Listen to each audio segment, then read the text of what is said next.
My name is Steve Clark. I'm an associate with Merritt Webb. I'm here today to talk to you a little bit about equine law. Specifically, equine law relates to what you would expect: horses, ponies, donkeys, mules, hinnies.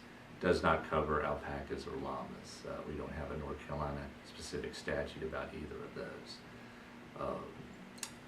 In terms of specific questions of, why would you ever need to consult with an attorney about equine law? First off, you need to understand it's a very, even though it sounds in concept to be very limiting, it's actually a very broad area in practice. You're generally talking about covering issues of insurance, issues related to personal liability, contracts, business formation, workers' compensation, employment, taxation. So even though, again, in concept it's limiting, we're really talking about a certain species of animal. In practice, in application, it's a pretty broad area of the law that it covers. If you are a prospective horse owner, or let's say a new horse owner, there are a lot of issues that you have to think about from the very beginning. Specifically, how is the area where you live, how is it zoned? There are certain local requirements that you're going to have to be aware of. You can only have so many horses per acre of land. You've got to be aware of those requirements. Should you make the decision to store your animal off-site, to enter into, have your animal specifically trained by a professional, if you decide to breed your animal, don't rely on a handshake agreement. You need to have very specific contracts in place that protect your interests. As you go back and check your insurance policies. Don't rely on the fact that you have a general liability policy in place. Don't expect that that policy would otherwise protect not just yourself for these equine-related activities, but it may also not actually cover the animal that you just purchased.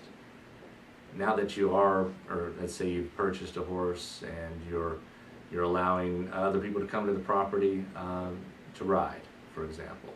At that point, you may, under the North Carolina law, be considered either an equine professional or an equine activity sponsor. As such, you are now covered under the Equine Activity Liability Act.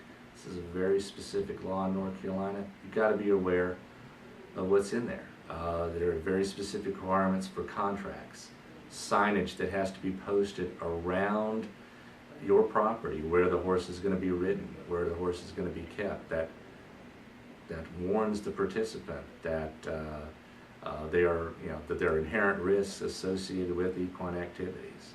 This is required under the law. If you don't meet those requirements, you would lose the protections that this act otherwise provides. If you're considered an equine, professional, an equine activity sponsor, you have to make sure that you do have some general liability policy. The law as it exists does protect you, but only up to a point. Make sure that you have proper liability coverage. If you are an employer, or if you could be characterized as an employer under the workers' compensation laws, make sure you have sufficient coverage there. You can't take it for granted. These are really good reasons probably to consult with an attorney as you become a horse owner, as you expand your operation. Equine law is definitely a developing area of the law in North Carolina. And again, as stated previously, it sounds very limiting, and in a sense it is. It is the application of the law to only a few species of animal. But